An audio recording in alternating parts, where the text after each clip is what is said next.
mentioned that Nigerians are dreamers and doers.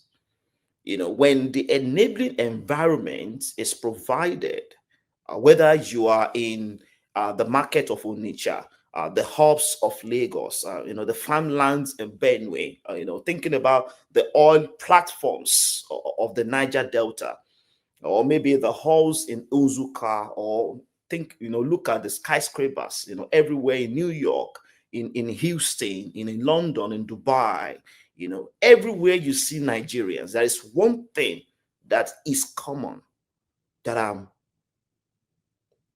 I know for sure. When given the right environment, we excel. The creativity, the resilience, the passion for growth. See, the Nigerian spirit is one that is most powerful that I know of all around the world. And here is the thing. I mentioned that Nigeria is not weak, and Nigerians are not weak people.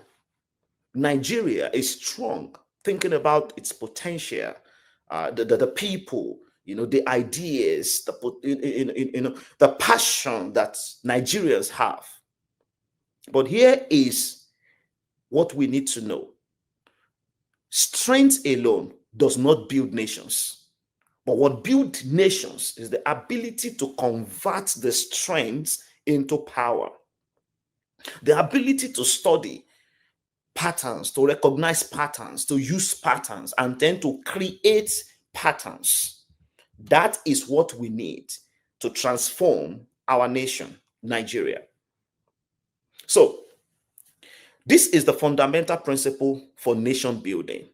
I mentioned the study that Bishop David Oyedepo had with his team when they wanted to build the Covenant University. Before the first brick was put together, they studied several universities, they studied patterns, they studied what worked, what didn't work, and how to design a system that could live even beyond a single person. They design a system that will endure. This is the fundamental principle for nation building. And this is what we are here to talk about tonight.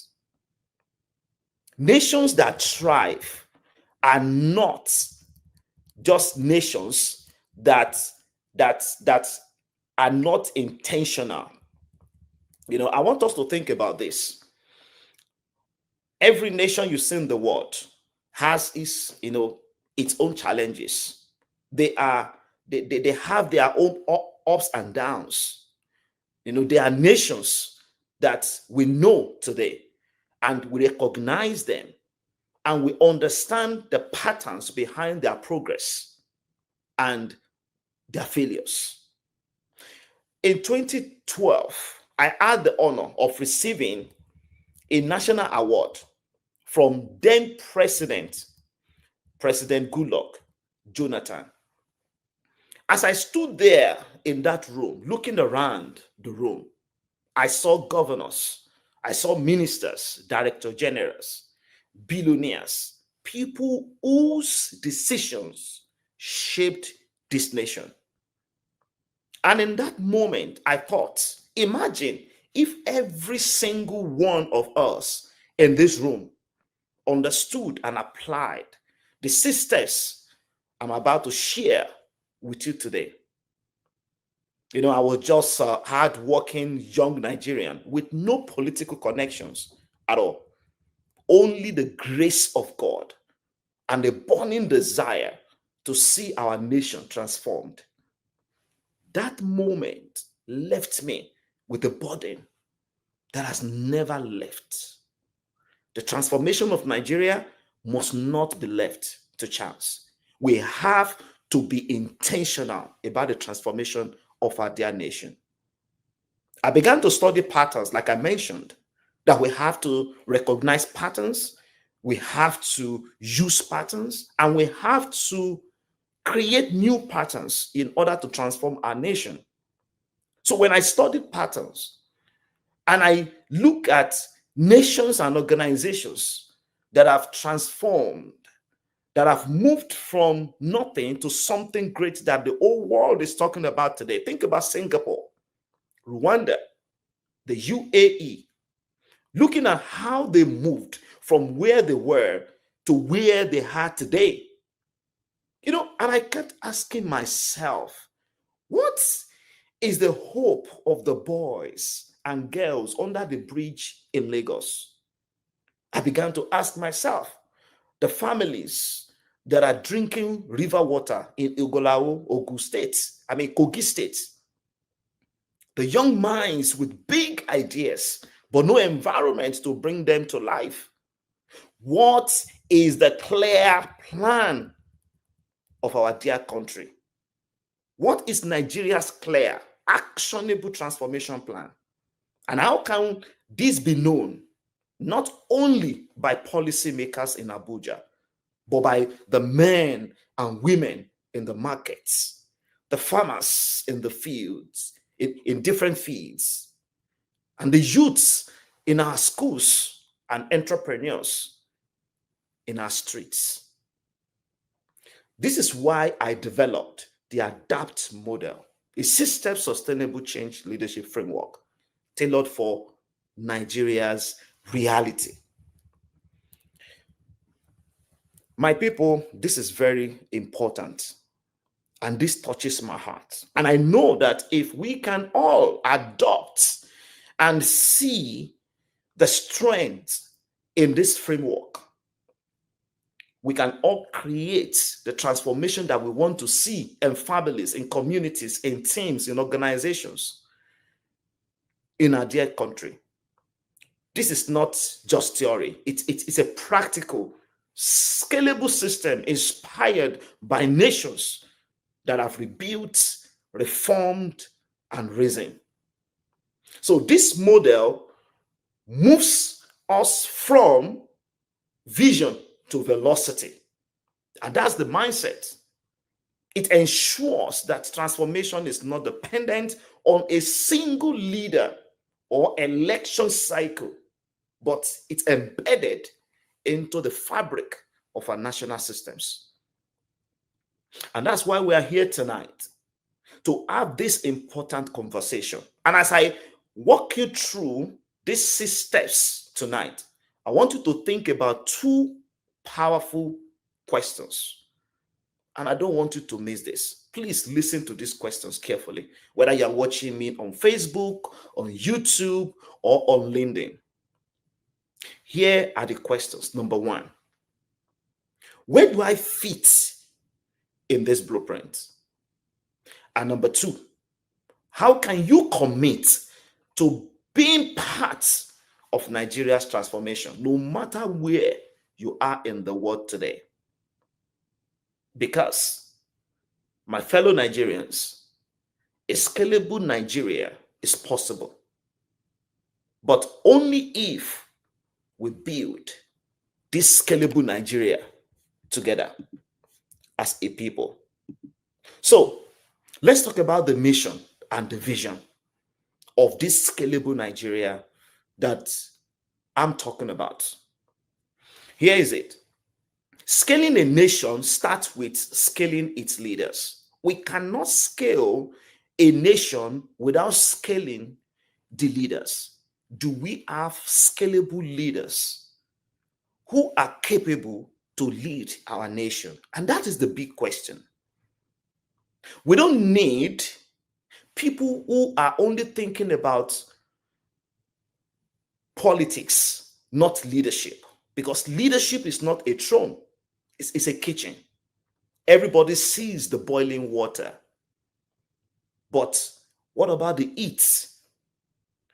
Are we thinking about the eats that produces the boiling water, the service, the sacrifice, the hard work, the learning? That is what we need in leadership in our dear country. And let me say this.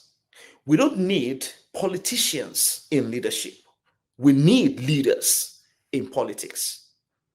Africa doesn't lack potential. I know this because I've seen this. And I've experienced this. It lacks scalable systems, visionary frameworks, and execution capacity. And that ends now. And that's why we need to continue to have this kind of conversation, especially conversations that can lead us to transformation. And today, whether you are a Nigerian or not, the burden that I have in my heart is huge. And I want us to know that we can transform our dear nation together. This platform, scalablenaija.com, exists to turn ideas into blueprints and blueprints into bold transformation. So what's the mission and what's the vision? So let me just quickly share the mission and the vision with you before I get into the systems. Remember what I said in the beginning. Carefully, we have done our research. We've studied patterns. Those who have succeeded, organizations and nations. Those who have transformed their environment. We've studied patterns. And then we have put those patterns together. What worked? What didn't work?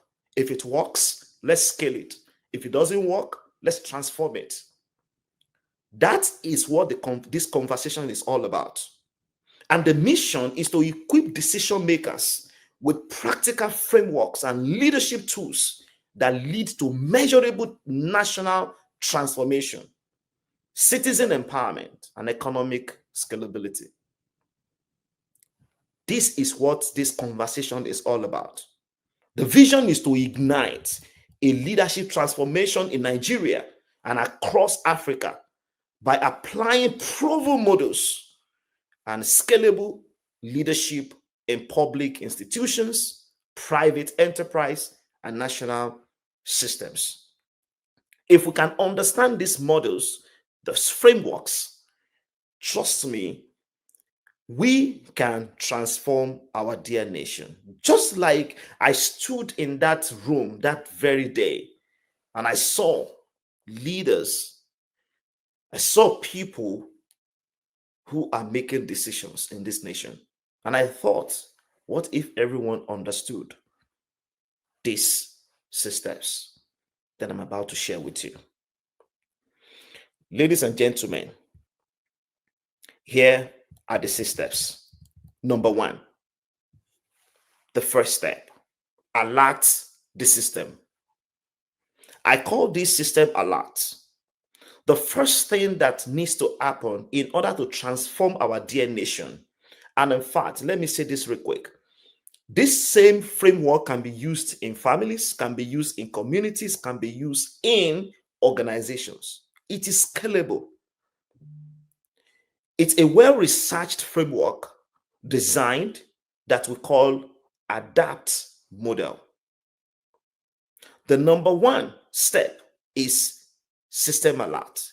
We have to alert the system. This is the responsibility of the leader. Whether you are leading a dear nation, you are leading a state, you are leading a local government, you are leading an institution, you are leading an organization, you are leading a community, you are leading a group of people.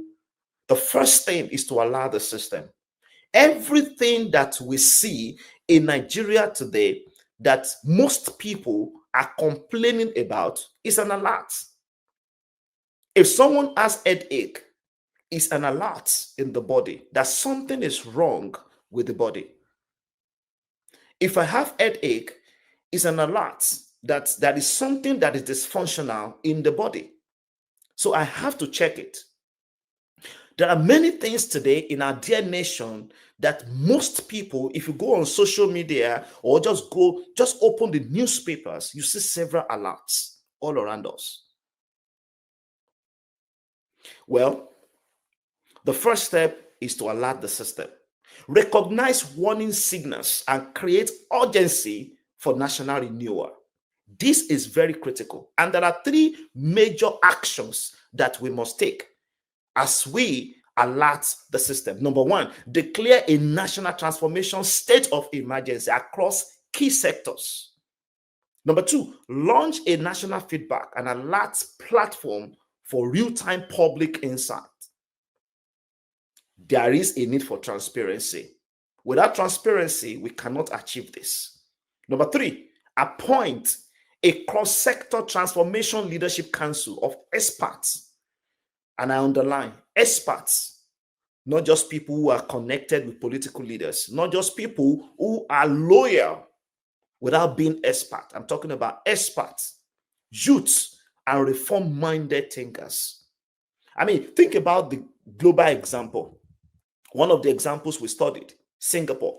In the 1960s, Singapore recognized its vulnerability and used global benchmarking to define its future.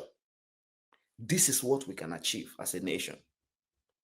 Number two, step two, diagnose the gaps.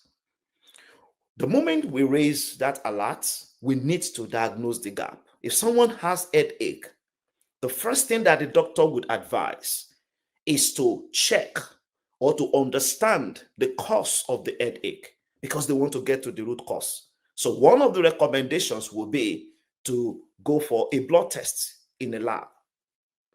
And this is why we need to diagnose the gaps. Many times we know the problems, we talk about the problems, but do we really know the root cause of the problems?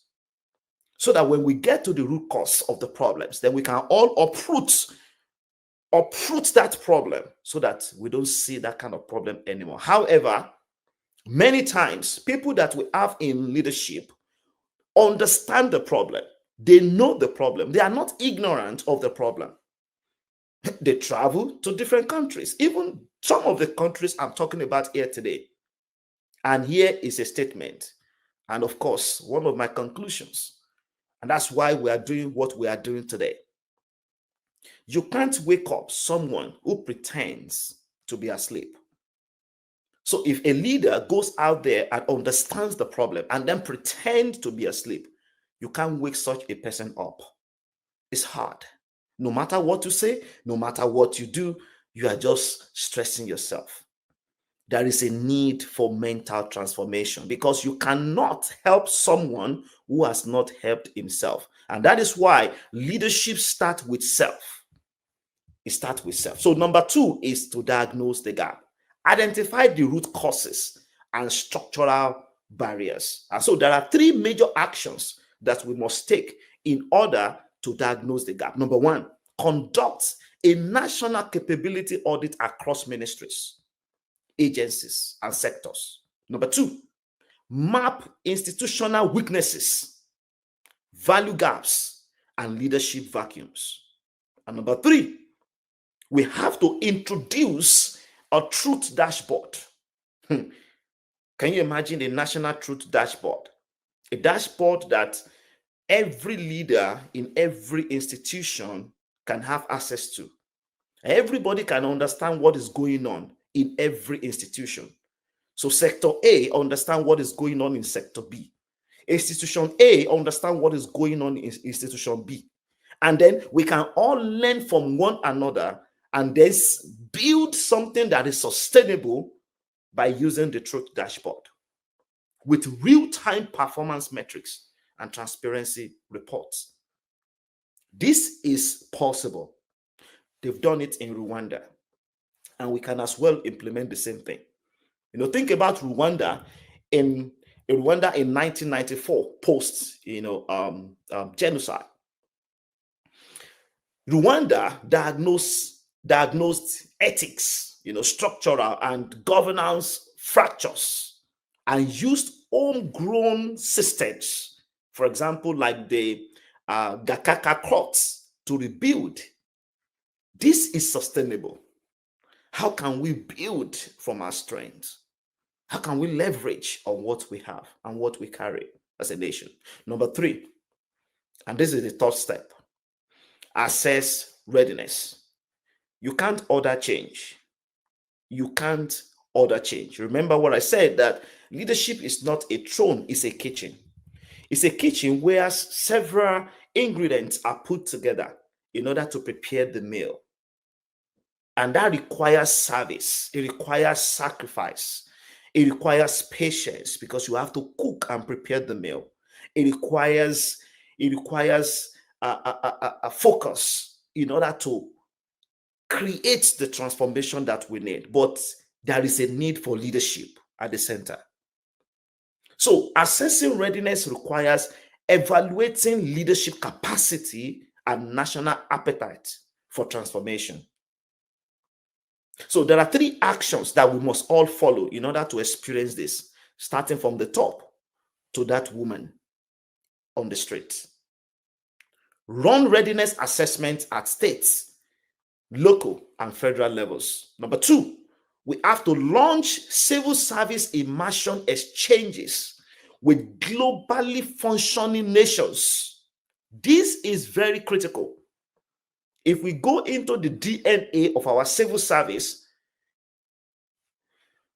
you will cry for our dear nation. If you see how productivity declines every day, I imagine a nation where the public service focuses on profitability like the private sector. When the public sector focuses on productivity like the private sector. Number three action that we must take to mentor new generation leaders into transformation pipelines. This is an intentional act that we must all go through. You can grow by accident, but you can't scale by accident. It requires intentionality. So there are examples, several examples that I can provide in this case. But let me just talk about China. In the 1980s, China invested in leadership readiness and global education before scaling transformation. And today everybody is talking about China. Everybody is talking about China. Everybody, visiting China because they are competing globally. The country is producing. Number four, and this is the fourth step, participate through dialogue. Let me repeat this again. You can't order change. We have to create collective ownership by involving all leadership types and then utilize what I call the AOIU framework, starting from the national level to the local government level. We have to understand people. Leaders understand people. Leaders focus on people. Leaders equip people. Leaders empower people. Leaders observe people. Leaders listen to people.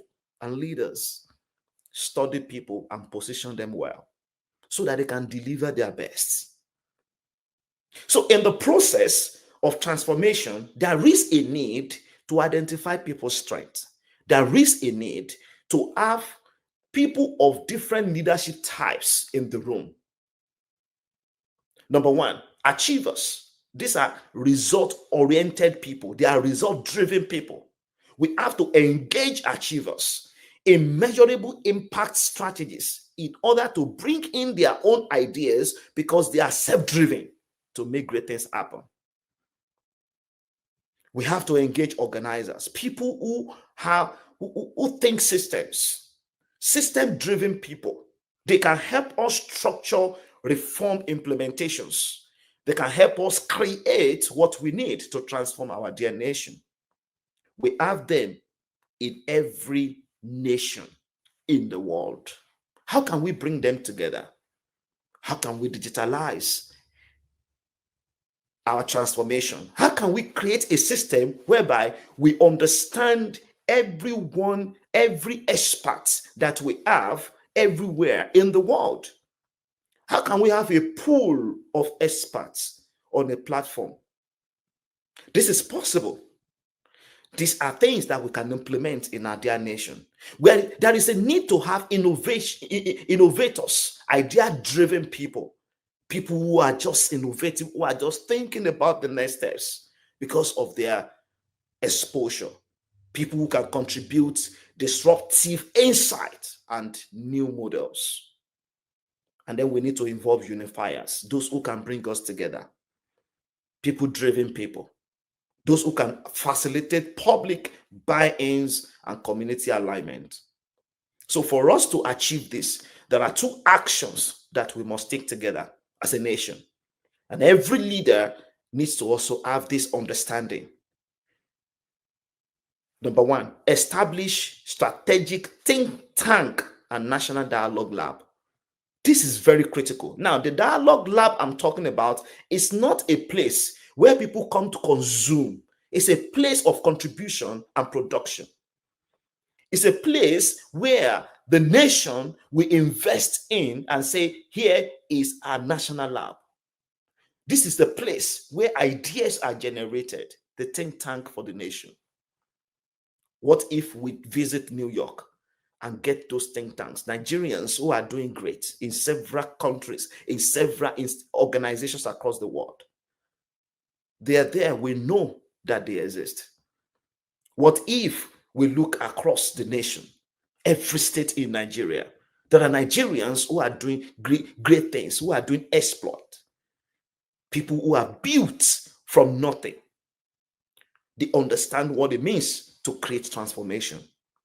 What if we bring these brains together and then create a think tank organization that we call a national dialogue lab? Number two action that we must take together: reform the National Orientation Agency into a value-based civic engagement hub. And this is a big challenge for our National Orientation Agency. What are we doing today? What do we call reform? How are we reforming our dear nation? Do we have value-based civic engagement hub? How are we impacting the child in secondary schools in Nigeria? How are we taking these basic things, this leadership concept, to where they are? What about their teachers? Do they understand what true leadership truly means? And that's what we are talking about today. I mean, think about South Africa. They've done it. South Africa's Truth and Reconciliation Commission was a national dialogue model that restored moral structure in South Africa. So number five, the T, transform through alignment. Alignment is very critical. You cannot create transformation without alignment. In our dear nation today, many institutions are not aligned, and there is a need for alignment. We must ensure that policy, budget, and leadership values are aligned. If our leadership values are not aligned with the budget, with the policy, we can't create transformation. Many times, there is always a disconnect from the budget, the policy, and the leadership values. So there are three major things that we must all work on so that we can create this transformation we need through alignment. Number one, create a 10-year sectoral transformation plan tied to global benchmarks. This is fundamental. Number two, reform national curricula to include ethics, critical thinking, and civic innovation. Without these three fundamental skills, we can't create transformation. In fact, we can't create the future that we want in Nigeria. We have to go back to the grassroots. Let's think about our primary schools. Let's think about our secondary schools. Are we still teaching them the past? And then we are thinking about the future. We have to go back to the basics and teach them the future in order to create the future. When was the last time that we review the curricula that they have? When was the last time that we reviewed the training for trainers in our institutions? When was the last time that we reviewed those notes that the lecturers are sharing in classes? How are we focusing on empowerment in our dear nation? This is very critical. Number one, ethics. Number two, critical thinking. And number three, civic innovation. We have to look into that reformation. from top down. Number three action that we must take, we must align ministerial performance contracts to measurable transformation KPIs. Without measurable KPIs, we are deceiving ourselves as a nation. There must be a roadmap and it must be measurable. There must be accountability and there must be transparent. As I'm talking to you today, I don't even know any platform that I can check for me to know exactly what is going on in every institution in Nigeria. This is unfortunate. Think about United Arab Emirates. They embedded innovation in governance by aligning policy, education, and execution with Vision 2030. Right? No wonder everybody wants to go on vacation to the UAE. Everybody wants to visit the nation. How many people are dreaming to run and to visit Nigeria because of the transformation that Nigeria is experiencing? It requires leadership. Number 6, scale and sustain. And that is the S in the adapt model.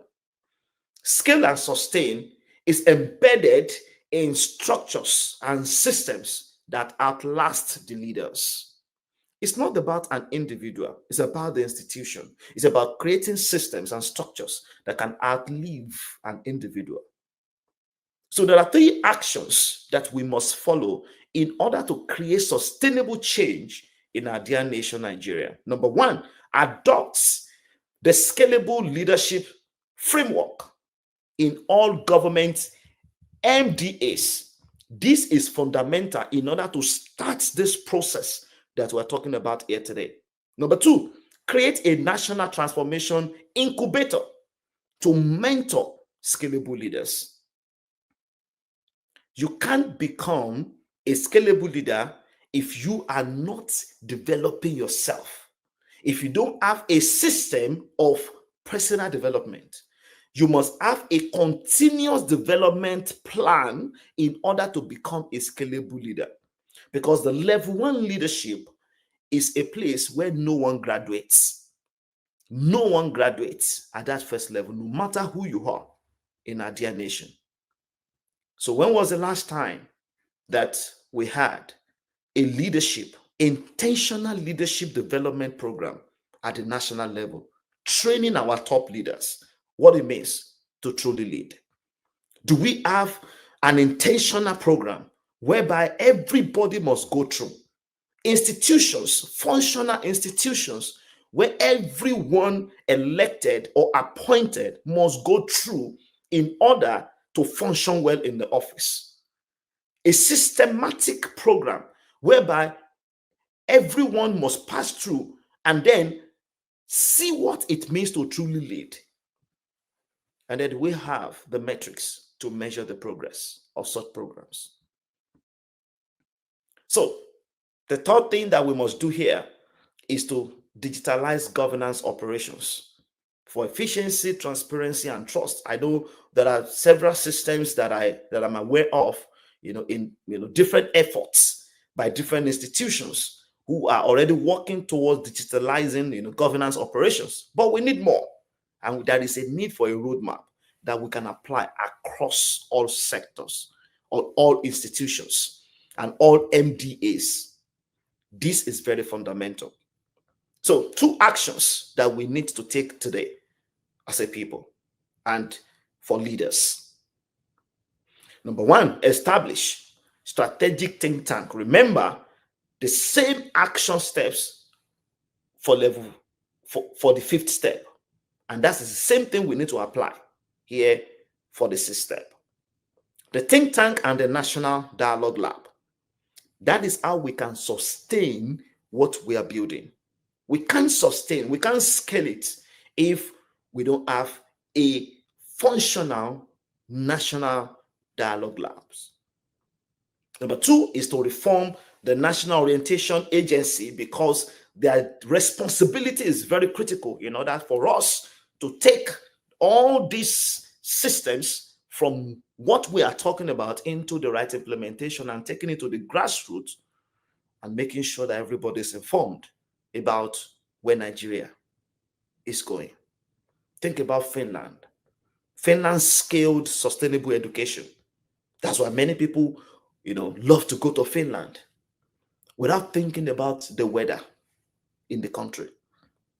The focus is the value because they have scaled sustainable education and they have reformed their educational system by empowering their teachers and decentralizing innovation.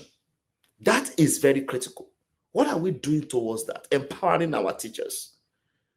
If you go to an average secondary school in Nigeria, you see how the teachers talk. And we wonder the kind of products they produce. We wonder the kind of products that our universities, our polytechnics, our colleges of education, what they produce. What about the teachers? What about the lecturers? The input will determine the output. Can we focus on the root causes, analyze the root causes, discuss the root causes, work on how to create solutions for the root causes, and then implement it with people who are ethical, not people who focus on money, because history is more important than money.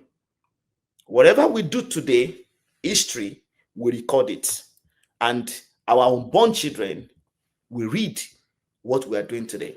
So finally, as I leave you today, it's time for us to move from vision to velocity. It's time for us to ensure that policy, budget, and leadership values are aligned. My people, Nigeria does not lack potential. I know that for sure. I know that Nigeria lacks velocity and systems. So to move from political performance to national transformation, Nigeria must create change systems. And that is why I am introducing ADAPT model, because this model provides a practical pathway forward. Every family can use it. Every institution can use it. Every community can use it. Every organization can use it. Every state can use it. This is for political leaders. This is for organizational leaders. This is for community leaders. This is for visionaries. This is for change agents. This is for consultants, coaches. I want to encourage you today, wherever you are listening, from all around the world, that it is not just a reform idea. It is a nation building system backed by history, strategy, and scalable tools. And as I leave you tonight, I want to leave you with 3 powerful execution steps. And please do not forget these 3 powerful execution steps. And before I share these 3 execution steps, if you have any questions for me, or if you want to learn more about this movement, and if you want to join us as we continue to move to support our leaders all around the country, in states, in communities, and of course, nationally, please visit scalablenaija.com. And then, of course, you can send an email to us at solutions@scalablenaija.com. Send us an email. Let's see how we can collaborate with your community, with your states, with your institution, with your organization, how we can work together to create that transformation that we want to all see in our dear nation. When we start talking about what it means to transform everyone, every individual, because to produce a scalable nation, there is a need to create scalable leaders. And that's what we are all about, helping people, ordinary people, to become scalable leaders. So let me quickly share these 3 execution steps. Number 1, deploy pilot implementation with strategic states and sectors. So wherever you are, I want to encourage you that we should start thinking about the deployment of pilot implementations And that's exactly what we are planning to execute. We want to collaborate with states. We want to collaborate with institutions, with MDAs across the nation. We want to collaborate with the presidency. We want to collaborate with the Senate. We want to collaborate with the reps. How can we transform our nation together? Looking through these systems. Number two, to train executive teams in adapt and scalable leadership frameworks. This is very practical. This is how we can scale and sustain change at all levels. And number three, to mobilize public-private partnership to fund and monitor sustainable change. And that is why I love what then MDGs, of course, now not just Millennium Development Goals anymore, it's now Sustainable Development Goals. How can we sustain what we have started? And I want to appreciate everyone that is right here with me, whether you have joined me on YouTube or you have joined me on Facebook. God bless you, and thank you very much for being part of this today. I strongly believe that this nation can become a transformed nation if we all stand up, if we all speak up, if we all start implementing all these frameworks where we are today. Thank you very much. God bless you. God bless Nigeria. And I will see you later. Bye for now.